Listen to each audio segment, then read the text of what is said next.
السلام علیکم ورحمۃ اللہ وبرکاتہ، نحمده ونصلی علی رسولہ الکریم، اما بعد فاعوذ باللہ من الشیطان الرجیم، بسم اللہ الرحمن الرحیم، رب اشرح لی صدری ویسر لی امری واحلل عقدۃ من لسانی یفقہوا قولی۔ قرآن مجید کا پڑھنا باعث برکت ہے اور اس کو تھامنا باعث ہدایت ہے۔ زید بن ارقم سے روایت ہے کہ نبی صلی اللہ علیہ وسلم نے فرمایا، اللہ عز و جل کی کتاب بھی اللہ کی رسی ہے، جو اس کی پیروی کرے گا وہ ہدایت پر رہے گا، اور جو اسے چھوڑ دے گا وہ گمراہی پر رہے گا۔ جو اسے چھوڑ دے گا یعنی جو اس کا پڑھنا، اس کا سمجھنا چھوڑ دے گا، ترک کر دے گا، وہ گمراہ ہو جائے گا۔ لہٰذا ہمیں زندگی کے کسی بھی موڑ پر اس کتاب کو پڑھنا سمجھنا نہیں چھوڑنا چاہیے۔ اپنی زندگی کا کچھ نہ کچھ حصہ، کچھ نہ کچھ وقت اپنے دن کا یا اپنے ہفتے کا ایسا رکھنا چاہیے کہ جس میں ہم اس کتاب کے احکامات کو اچھی طرح سمجھ سکیں تاکہ ان پر عمل کر سکیں، اور جو عمل کرے گا اس پر اللہ کی رحمتیں ہوں گی۔ آج ہم انشاءاللہ سورۃ النساء کی آیت نمبر 19 سے تفسیر شروع کریں گے۔ اعوذ باللہ من الشیطان الرجیم، بسم اللہ الرحمن الرحیم، یا ایہا الذین آمنوا لا یحل لکم ان ترثوا النساء کرہا ولا تعضلوهن لتذهبوا ببعض ما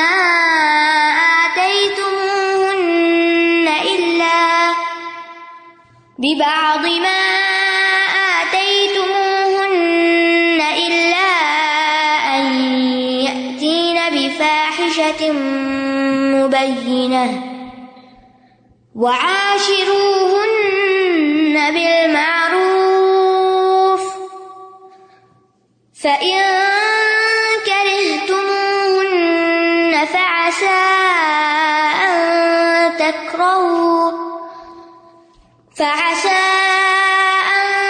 تكرهوا شيئا ويجعل الله فيه خيرا كثيرا۔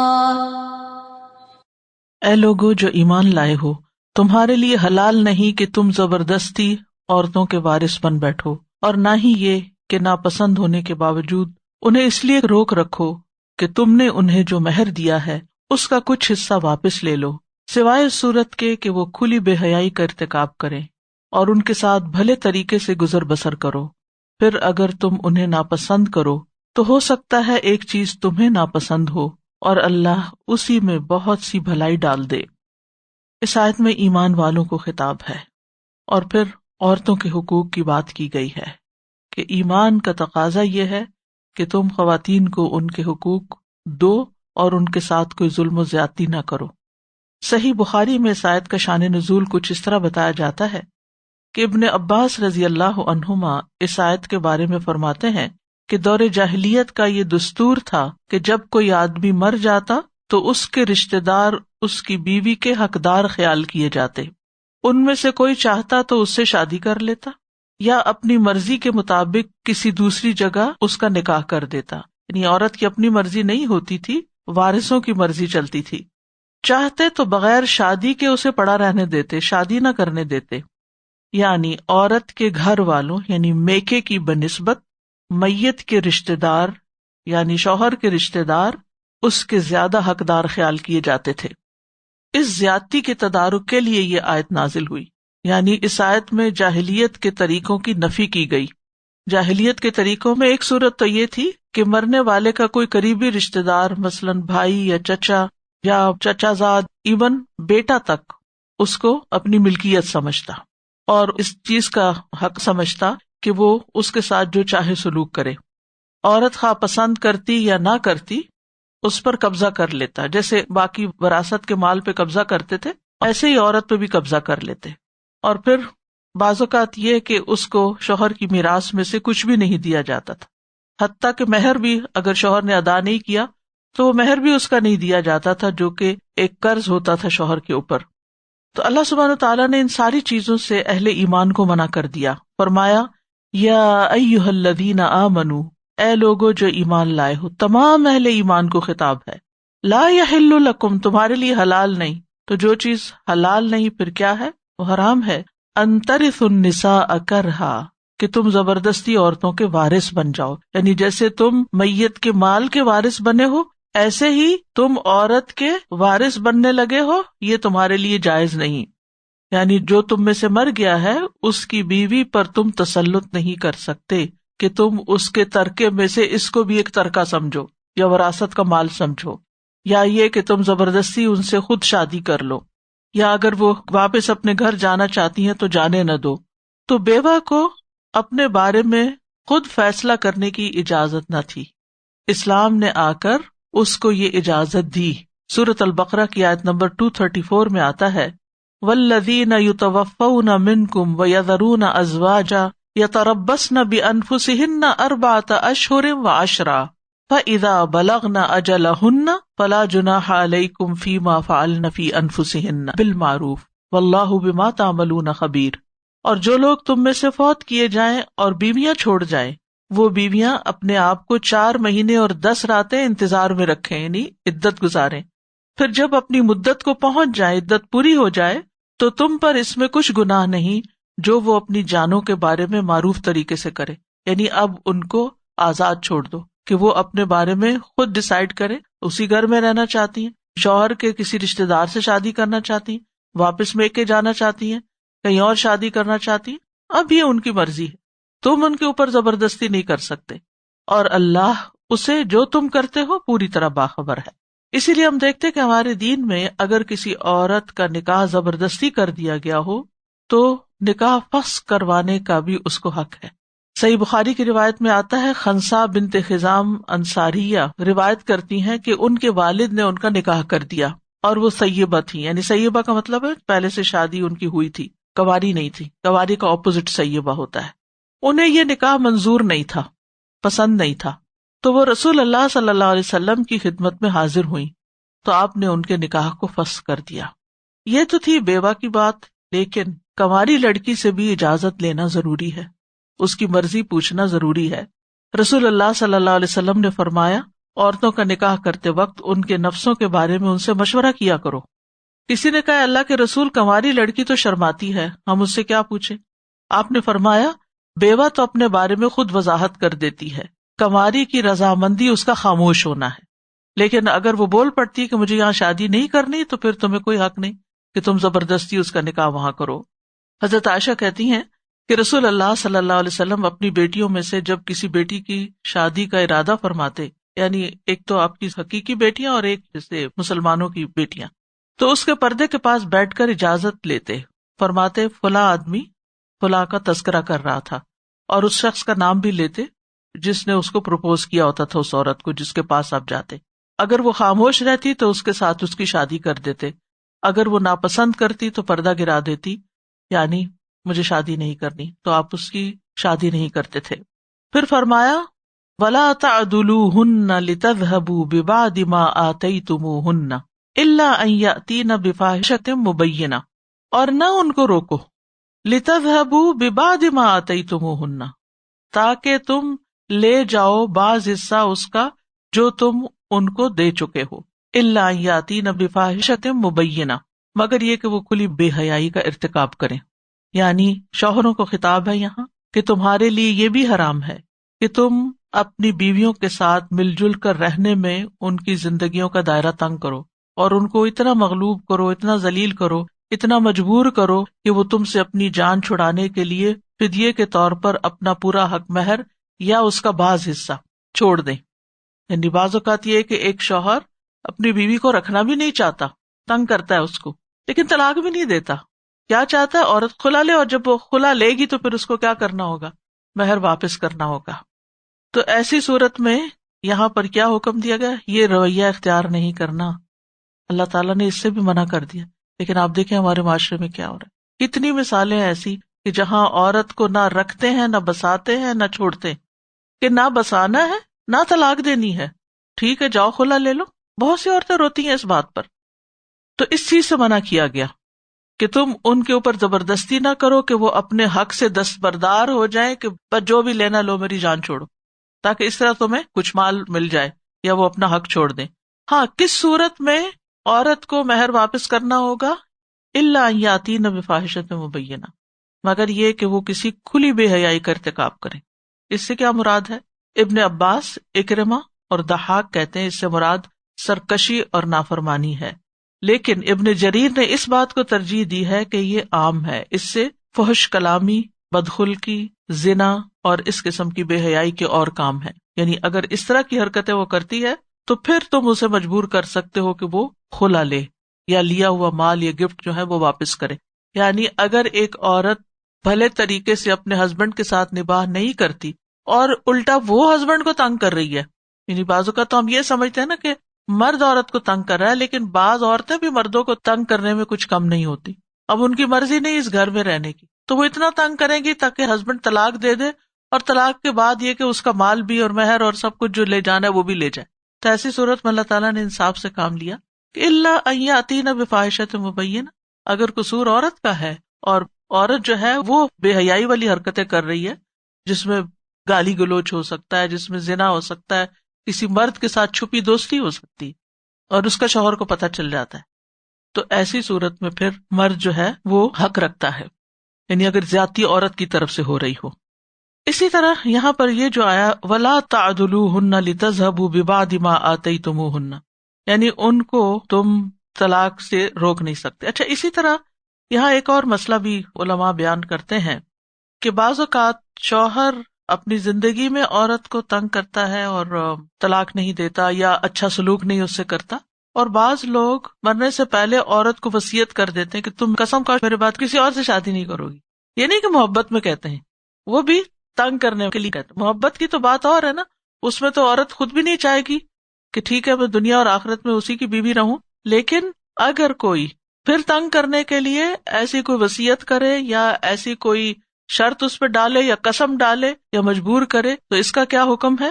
ابن عثیمین کہتے ہیں کہ کسی شوہر کے لیے جائز نہیں کہ وہ اپنی بیوی کے لیے یہ شرط رکھے کہ وہ اس کے بعد کسی سے شادی نہیں کرے گی، کیونکہ یہ شریعت کے منافی ہے. ایسا صرف نبی صلی اللہ علیہ وسلم کے لیے خاص تھا کہ ان کی ازواج سے امہات المومنین سے کوئی اور شادی نہیں کر سکتا تھا، کیونکہ آپ کی بیویاں آپ کے بعد کسی کے لیے حلال نہیں تھیں، کیونکہ امت کی مائیں تھیں وہ. تو جو عورت اپنے شوہر کو چھوڑ چکی ہو، یعنی طلاق ہو گئی یا خلا لے لی، تو اس صورت میں عورت اب آزاد ہے، جہاں چاہے شادی کرے. جہاں چاہے سے مراد یہ نہیں کہ مادر پدر آزاد ہے، ظاہر ہے اس کا ولی اور وہ جو نکاح کی شرائط ہیں وہ پوری ہوگی، لیکن ایسی شرط جو ہے یہ باطل قرار پائے گی کہ وہ کہیں اور شادی نہ کرے. اچھا، بعض اوقات ایک اور صورت پیش آتی ہے، شوہر نے طلاق دے دی یا عورت نے خلا لے لی، اب عورت کہیں بھی شادی کرنے لگتی ہے تو یہ شوہر بیچ میں، پنجابی میں اڑنگا جس کو کہتے ہیں نا، اڑنگا ڈال دیتا ہے کہ میں نہیں کرنے دوں گا. وہ یا عورت کو دھمکیاں دیتا ہے یا اس مرد کو قتل کی دھمکی دیتا ہے، میں تمہیں قتل کر دوں گا اگر تم نے اس عورت سے شادی. یہ بھی اسی میں آتا ہے، یہ بھی نہیں کر سکتے. یعنی شادی کا مقصد ہے گھر بنانا، آپس میں حسن سلوک کرنا. لیکن بعض روحیں آپس میں نہیں ملتی، وہ آتا نا ارواح جو ہے وہ جند من جنود اللہ ہے، اور پھر وہاں پر جن کے درمیان باہم موافقت ہوئی، دنیا میں بھی موافقت ہو جاتی ہے، اور جن کے درمیان وہاں اجنبیت رہی، دنیا میں آ کے بھی ایک دوسرے سے ان کی بنتی ہی نہیں ہے. اور اس میں یہ نہیں ہوتا کہ وہ دونوں کوئی غلط کردار کے لوگ ہوتے ہیں یا کوئی ظلم کرنے والے ہوتے ہیں، بس مزاج نہیں ملتے تو تعلق نہیں اچھا بنتا. تو پھر ایسی صورت میں مر مر کے جینے کی بجائے بہتر ہے کہ انسان الگ ہو جائے. تو ایسی صورت میں پھر کوئی ایسی شرائط نہیں رکھنی چاہیے یا بعد میں بھی تنگ نہیں کرنا چاہیے. اور پھر عمومی حکم دیا گیا وَعَاشِرُوهُنَّ بِالْمَعْرُوفِ کہ ان عورتوں سے بھلے طریقے سے زندگی بسر کرو، معروف طریقے سے، اچھے طریقے سے ان کو رکھو. یہ تیسرا حکم ہے ایک ہی آیت کے اندر. اچھا رکھنے کا کیا مطلب ہے؟ کہ اس کا حق مہر دو شادی کے وقت، اور بعد میں خرچہ بھی دو اس کو. اگر شادی کے وقت کوئی شرط طے ہوئی ہے تو اس شرط کو پورا کیا جائے. باتوں میں اپنائیت ہو، اس کے سامنے بغیر کسی قصور کے کراہت اور منہ بسورنے کا انداز اختیار نہ کیا جائے. یعنی بعض مردوں کی عادت ہوتی ہے، وہ سمجھتے ہیں کہ ہم بہت روب رکھیں گے بیوی پہ تو یہ ہمارے قابو میں رہے گی. یہ بھی ایک عجیب سا تصور ہے. یعنی محبت سے کسی کا دل جیتنا ہی تو اصل جیت ہے، بنسبت اس کے کہ آپ ظلم زبردستی کر کے اور دھونس جما کے آپ کسی کو سمجھے کہ اس کو میں نیچا کر دوں گا، اس کو توڑ کے رکھ دوں گا، تو یہ کسی مسلمان کا طریقہ نہیں ہو سکتا۔ اسی طرح شوہر کے لیے جائز نہیں کہ وہ بیوی کے ساتھ سخت اور تیز و تند لہجے میں بات کرے یا گالی گلوچ کرے، اور اسی طرح نہ ہی چھپ چھپا کے اپنی بیوی کے علاوہ کسی اور عورت سے چھپی دوستی کرے۔ یہ ساری چیزیں ازدواجی تعلقات کو خراب کرنے والی ہیں، اور اس کے علاوہ بھی جو چیزیں آپس کے تعلقات کو خراب کرتی ہیں ان سے بچنے کی ضرورت ہے۔ مرد کے ذمے عورت کے کچھ حقوق ہیں۔ نبی صلی اللہ علیہ وسلم سے ایک آدمی نے سوال کیا کہ بیوی کا شوہر پر کیا حق ہے، یعنی بیوی کے کیا حقوق ہیں؟ آپ نے فرمایا جب خود کھائے تو اسے بھی کھلائے، یعنی کہ باہر خود جا کے اچھا کھانا کھا پی کے آ جائے اور گھر میں گروسری بھی ڈال کے نہ دے۔ جب وہ پہنے تو اسے بھی پہنائے، تو ایسا نہ ہو کہ اپنے لیے تو اچھے جوڑے بنوا لے اور بیوی کو پتہ ہی نہ کرے کہ اس نے کیا پہننا ہے۔ چہرے پہ نہ مارے، یعنی غصے میں آ کے گالی نہ دے اس کو، اور اگر کبھی الگ کرنے کی ضرورت پیش آئے، کوئی ناراضگی ہو گئی ہے تو اپنے گھر کے علاوہ کسی دوسری جگہ الگ نہ کرے۔ بیوی سے اچھے اخلاق سے پیش آئے۔ عاشروہن بالمعروف میں سب سے اہم چیز جو ہے اخلاق ہے۔ رسول اللہ صلی اللہ علیہ وسلم نے فرمایا ایمان کے لحاظ سے کامل مومن وہ ہے جو اخلاق میں سب سے اچھا ہے، اور تم میں سے بہتر شخص وہ ہے جو اپنی بیویوں کے لیے اخلاقی لحاظ سے بہتر ہے۔ اور بیوی پر خرچ کرنے کا اجر بھی بتایا گیا کہ کھلے دل سے خرچ کرے۔ رسول اللہ صلی اللہ علیہ وسلم نے فرمایا اگر 1 دینار تم نے اللہ کی راہ میں خرچ کیا، 1 غلام کو آزاد کرانے میں خرچ کیا، 1 مسکین پر صدقہ کیا، 1 اہل و عیال پہ خرچ کیا، تو اجر کے لحاظ سے وہ دینار سب سے افضل ہے جو تم نے اپنے گھر والوں پہ خرچ کیا۔ یعنی بعض اوقات ہم غریب مسکین کو دے دیتے ہیں لیکن گھر میں نہیں دیتے، بیوی کا ہاتھ تنگ رکھتے ہیں یا بچوں پہ خرچ نہیں کرتے، تو یہ بہت زیادتی کی بات ہے، یہ معروف طریقے سے ہٹی ہوئی چیز ہے۔ فَإِن كَرِهْتُمُوهُنَّ فَعَسَىٰ أَن تَكْرَهُوا شَيْئًا وَيَجْعَلَ اللَّهُ فِيهِ خَيْرًا كَثِيرًا، پھر اگر تم انہیں ناپسند کرو، اچھی نہیں لگتی بیوی، یعنی اس کی شکل و صورت اچھی نہیں، یا بولنے کا انداز اچھا نہیں، یا چلنے کا نہیں، یا کھانے کا نہیں، یا کام کرنے میں بد سلیقہ ہے، یا تھوڑی بد اخلاق قسم کی ہے، یا کوئی بھی وجہ ہے، یا کچھ بھی وجہ نہیں، بس ویسے ہی نہیں اچھی لگتی، فَإِن كَرِهْتُمُوهُنَّ تو بھی اس کو کاٹ کے مت پھینک دو، اس کے ساتھ ظلم و زیادتی نہ کرو۔ فَعَسَىٰ أَن تَكْرَهُوا شَيْئًا ہو سکتا ہے ایک چیز تم ناپسند کرو، وَيَجْعَلَ اللَّهُ فِيهِ خَيْرًا كَثِيرًا اور اسی چیز کے اندر اللہ نے تمہارے لیے بہت بڑی بھلائی رکھی، خیرن کثیرا، صرف خیر بھی نہیں، خیرن کثیرا۔ سورۃ البقرہ میں بھی آتا ہے وَعَسَىٰ أَن تَكْرَهُوا شَيْئًا وَهُوَ خَيْرٌ لَكُمْ وَخَيْرٌ لَكُمْ ہے، لیکن یہاں ازواجی معاملات میں خیرن کثیرا کی بات کی گئی ہے۔ اور یہ بھی ہو سکتا ہے وَعَسَىٰ أَن تُحِبُّوا شَيْئًا وَهُوَ شَرٌّ لَكُمْ وَاللَّهُ يَعْلَمُ وَأَنتُمْ لَا تَعْلَمُونَ۔ تو کیا حکم ہے؟ اے شوہرو اپنی بیویوں کے ساتھ احسن طریقے سے زندگی بسر کرو، اگرچہ تم ان کو ناپسند بھی کرتے ہو، اور ناپسند کرنے کے باوجود تم انہیں اپنے گھر میں رکھے ہوئے وہ صبر کر رہے ہو، تو اس صبر پر تمہیں بہت بڑا اجر ملے گا، دنیا اور آخرت میں تمہیں بہت بڑی بھلائی ملے گی۔ بعض اوقات اللہ سبحانہ وتعالیٰ ایسے کپل سے ایسی اولاد عطا کر دیتا ہے کہ جو اس کے لیے بہت بڑا صدقہ جاریہ بنتی ہے، اور دنیا میں آنکھیں ٹھنڈی ہو جاتی، یعنی وہ سکون جو ہسبینڈ یا وائف سے نہیں ملا ایک دوسرے کو، وہ اللہ تعالیٰ اولاد کی شکل میں عطا کر دیتا ہے۔ یعنی اگر انسان صبر اختیار کرے تو ناپسندیدگی کے باوجود بھی عورت کو گھر میں رکھنے میں بھلائی ہی بھلائی ہے، اور وائس ورثہ بھی ہے۔ یعنی اگرچہ مردوں کو حکم دیا گیا، لیکن یہ کسی طرح اگر عورت کو اپنا ہسبینڈ پسند نہیں اور پھر وہ صبر کے ساتھ گزارا کر رہی ہے تو اس کو بھی خیر کثیر نصیب ہوگی انشاءاللہ۔ سب سے پہلی بات خیر کثیر میں یہ ہے کہ اللہ کے حکم پر عمل کرنا ہے، کہ اللہ تعالیٰ نے فرمایا کہ پسند نہیں پھر بھی گزارا کرو، اللہ کا حکم ہے بنا کے رکھو، گھر کو توڑو نہیں۔ تو اللہ کا حکم ماننے میں بھی اجر ہوتا ہے کہ جو شخص اللہ کی وصیت کو، اللہ کے تاکیدی حکم کو قبول کر لیتا ہے۔ دوسرا یہ ہے کہ اپنے نفس کو کنٹرول کرنا، نفس پر جبر کرنا، ہر روز صبر کرنا، ہر روز تکلیف ہونا، ہر روز صبر کرنا، یہ نفس کے ساتھ جہاد ہے۔ اور افضل جہاد کیا ہے؟ نفس کے ساتھ جہاد، صبر ہی صبر۔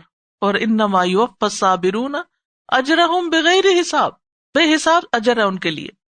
پھر یہ ہے کہ اچھے اخلاق کا مظاہرہ، قیامت کے دن نامہ اعمال میں سب سے وزنی نیکی کیا ہوگی؟ حسن اخلاق۔ تو تکلیف کے باوجود اچھے اخلاق کا مظاہرہ کر رہے ہو تو یہ تمہارے میزان حسنات میں تمہارے لیے بڑی بھاری چیز ہوگی۔ اور یہ بھی ہو سکتا ہے کہ یہ دن بدل جائیں، اللہ تعالیٰ نفرتوں کو محبت میں بدل دے۔ کئی دفعہ ایسے دیکھا گیا کہ ایک بیوی بیاہ کے جب لائی جاتی ہے، بچی ہوتی ہے، ناسمجھ ہوتی ہے، کبھی بے عقل بھی ہوتی ہے، تو ایسی صورت میں شوہر تنگ ہو رہا ہے، ساس تنگ ہو رہی ہے، ادھر سے شکایتیں ادھر سے شکایتیں، گھر ایک عجیب بدمزگی کا مظاہرہ پیش کرتا ہے، لیکن شوہر بڑے صبر اور تحمل کے ساتھ اس ساری سچویشن کو برداشت کرتا ہے. اسی طرح عورت کے حصے میں بھی کہ بعض اوقات وہ ایسے گھر میں آ جاتی ہے جو اس کے ماں باپ کے گھر سے بہت مختلف ہوتا ہے، لیکن وہ صبر کے ساتھ گزارا کرتی ہے، اور پھر وقت کے ساتھ ساتھ بہت کچھ سیکھتی چلی جاتی ہے، اڈاپٹ کرتی چلی جاتی ہے، شوہر بھی اس کو سمجھتا ہے، اور پھر اس کے کئی اور گن سامنے آتے ہیں، کئی اور اچھی باتیں سامنے آتی ہیں، اور وہ جو ماضی کی تلخیاں ہوتی ہیں اور ماضی کی بدمزگیاں ہوتی ہیں وہ بھولنے لگتی ہیں، اور اللہ تعالیٰ دلوں میں محبت پیدا کر دیتا ہے، کیونکہ دل تو اللہ کے ہاتھ میں. اگر اللہ سبحانہ تعالیٰ نے یہ فرما دیا کہ خواہ تم ناپسند کرتے ہو تو ہو سکتا ہے تمہیں ناپسند ہو، اللہ اسی میں خیر ڈال دے، یعنی اللہ اسی کے اندر محبت بھی ڈال دے تمہارے لیے. تو اس لیے نا امید نہ ہو، اللہ کے حکم کو ماننے میں اپنے لیے خیر اور بھلائی سمجھ. ہر انسان کا ایک امتحان ہوتا ہے نا، کسی کا خوف سے ہے، کسی کا بھوک سے ہے، کسی کا جان و مال کی کمی سے ہے، کسی کی رزق کی کمی ہے، تو طرح طرح کے انسان کے امتحان ہوتے ہیں. اور کسی کے لیے یہ امتحان ہوتا ہے کہ دونوں ہی اچھے انسان ہوتے ہیں، لیکن دونوں کے لیے آپس میں کوئی کشش نہیں ہوتی. دنیا امتحان کی جگہ ہے نا، تو اس لیے اس کو امتحان سمجھ کے انسان گزار دے. اور پھر آپ دیکھیے کہ بعض اوقات یعنی شوہر صبر کر کے پھر بھی حسن سلوک کرتا چلا جاتا ہے تو بیوی اپنی عادت بدل لیتی ہے، اسی طرح بیوی حسن سلوک کرتی چلی جاتی ہے، شوہر اپنی عادت بدل لیتا ہے اور موافقت پیدا ہو جاتی ہے. اور ویسے مومن مرد کو یہ حکم دیا گیا کہ بیوی کی اچھی عادتوں کو دیکھے، اس کی بری عادات کو نظر انداز کر دے. صحیح مسلم کی روایت ہے، رسول اللہ صلی اللہ علیہ وسلم نے فرمایا، کوئی مومن شخص کسی مومن عورت سے بغض نہ رکھے، مومن اپنی بیوی سے بغض نہ رکھے. اگر اس کی ایک عادت اس کو ناپسند ہوگی تو کوئی دوسری عادت پسند بھی ہوگی. اور جو شخص دوسرے کی خوبیاں دیکھنے کا عادی ہوتا ہے اس کی زندگی میں چین آ جاتا ہے، اور جو شخص ہر وقت دوسروں کی خامیاں ہی ڈھونڈتا رہتا، اچھا اب یہ بات کر، یہ ایسے کرے گا، یہ ایسے کرے گی، اب اس کے بعد اس نے یہ کہنا ہے، اب اس کے بعد یوں ہوگا، پہلے سے ہی اندازے لگا کے اپنی زندگی جہنم بنائی ہوئی ہوتی ہے. ان چیزوں کو اگنور کرنا چاہیے اور جو دوسرے کی اچھائیاں ہیں ان پہ توجہ رکھنی چاہیے. وَإِنْ أَرَدْتُمُ اسْتِبْدَالَ زَوْجٍ مَّكَانَ زَوْجٍ وَآتَيْتُمْ إِحْدَاهُنَّ قِنطَارًا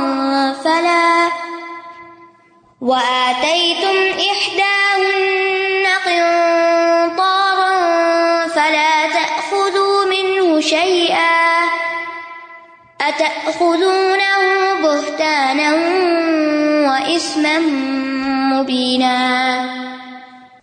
اور اگر تم ایک بیوی کی جگہ دوسری بیوی بدل کر لانے کا ارادہ کرو اور تم نے ان میں سے ایک کو ڈھیروں مال دے رکھا ہو تو اس میں سے کچھ بھی واپس مت لو. کیا تم بہتان لگا کر اور کھلے گناہ سے اس مہر کو واپس لو گے؟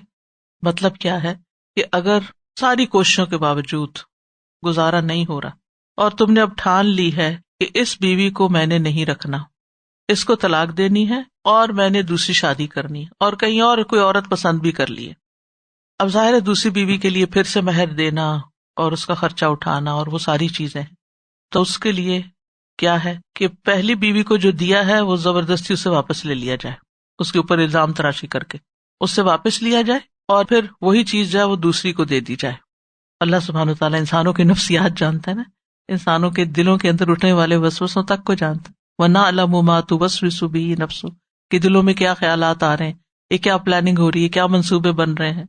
تو اس کی اصلاح فرما دی کہ اگر تم اپنی پہلی بیوی کی جگہ دوسری بیوی لانا چاہتے ہو اور پہلی کو طلاق دینے کا ارادہ رکھتے ہو جس کو تم نے ڈھیروں مال مہر میں دے رکھا ہے، تو تمہارے لیے حلال نہیں کہ تم اس مہر میں سے کچھ بھی واپس لو. کیا تم جھوٹ اور کھلا بہتان باندھ کے واپس لوگے؟ وَإِنْ أَرَدْتُمُ اسْتِبْدَالَ زَوْجٍ مَكَانَ زَوْجٍ، زوج کا لفظ جو ہے یہ عورت اور مرد دونوں کے لیے استعمال ہوتا ہے، اگرچہ زوجہ بھی آتا ہے لیکن زیادہ بلیغ جو ہے وہ زوج ہے. اور یہاں پر فرمایا وَآتَيْتُمْ إِحْدَاهُنَّ قِنطَارًا، اگر تم نے ان میں سے ایک کو یعنی جدا ہونے والی بیوی کو یا پہلی بیوی کو ڈھیر مال دے رکھا ہو. قنطار، قنطار کہتے ہیں جیسے ایک بیل کی کھال اتار کے جیسے رکھی جاتی ہے اس کو اگر سونے سے بھر دیا جائے تو یہ قنطار ہوتا ہے.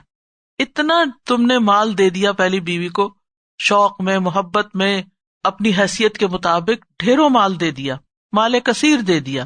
تو اس سے یہ بھی پتہ چلتا ہے کہ عورت کا مہر زیادہ سے زیادہ بھی ہو سکتا ہے، اس کی کوئی لمٹ نہیں رکھی ہمارے دین نے. وہ ایک قنطار بھی ہو سکتا ہے، ڈھیروں سونا بھی ہو سکتا ہے. اسی طرح کم کی بھی کوئی حد نہیں. آپ صلی اللہ علیہ وسلم لوہے کی انگوٹھی پر بھی نکاح کرنے کو تیار تھے اس شخص کا جس کے پاس کچھ نہیں تھا. تو آپ نے فرمایا اگر تمہارے پاس ایک لوہے کی انگوٹھی تو وہی لے آؤ، لیکن کچھ نہ کچھ دینا ضرور ہے. لیکن یہ یاد رکھیے کہ آسانی سے دیا جانے والا حق کے مہر جو ہے وہ افضل ہے. ہر معاملے میں اعتدال اچھا ہے، نہ بہت زیادہ دو کہ اپنی حیثیت سے بھی بڑھ کے اعلان کر دو، اور نہ بالکل ہی اتنا کم کہ بیوی کی کوئی عزت تکریم ہی نہ ہو. عقبہ بن عامر کہتے ہیں کہ رسول اللہ صلی اللہ علیہ وسلم نے فرمایا بہترین نکاح وہ ہے جو سب سے زیادہ آسان ہو.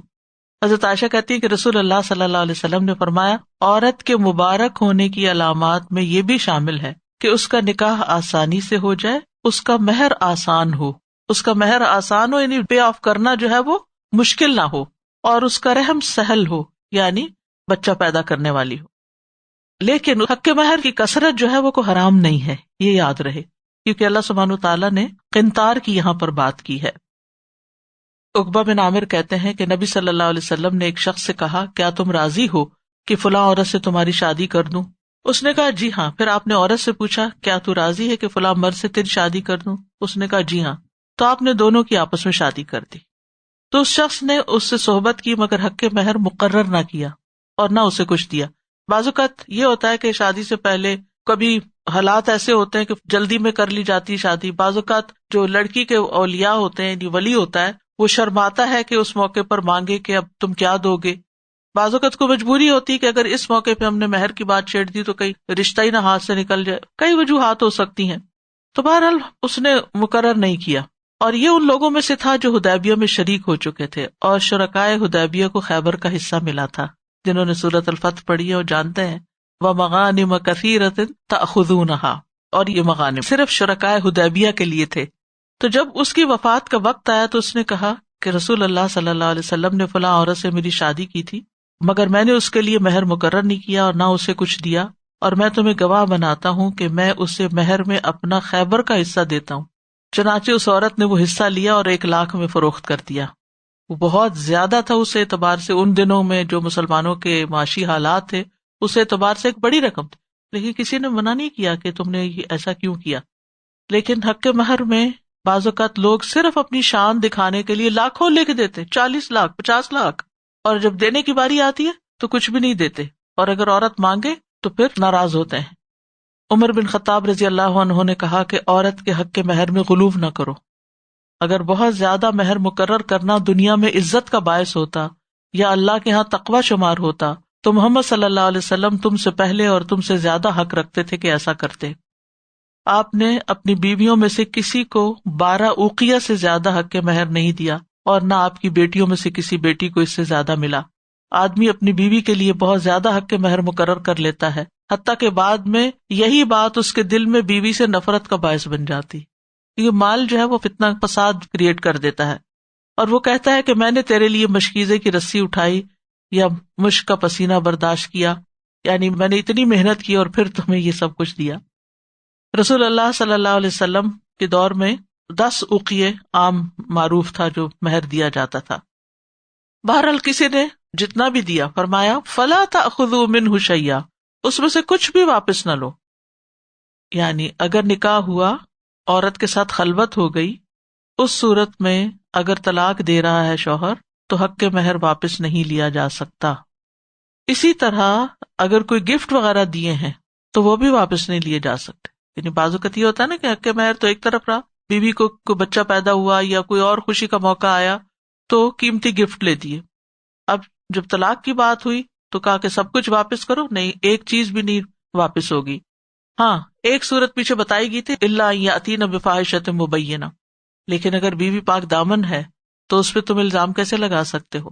فرمایا اتاخذونہ بہتانا و اثما مبینا، کیا تم اس کو الزام لگا کر، بہتان لگا کر، اور بہتان کا لفظ نا بہت بہت کا مطلب حیران کر دینا، یعنی ایسی بات کہ جو انسان سنے تو منہ کھلے کا کھلا رہ جائے. کہ یہ مرد اس عورت پہ یہ بات کر رہا ہے، وہ تو اتنی پاک دامن ہے، یہ اتنی اچھی ہے.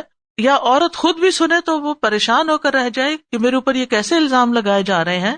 تو ایسی کوئی بات تم اس کے خلاف نہیں کر سکتے. وہ اثم مبینہ، اور کھلم کھلا گناہ کا ارتکاب کر کے تم اس سے لوگے تو حق کے مہر واپس لینے کے لیے بہتان نہیں لگا سکتے.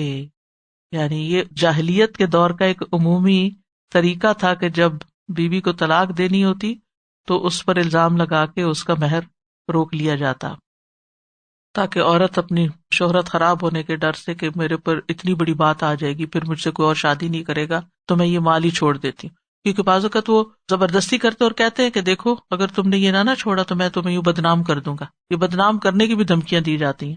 تو پھر عورت کہتی ہے کہ مجھے بدنام نہ کرو، مجھے عزت زیادہ پیاری ہے، یہ مال تم لے لو.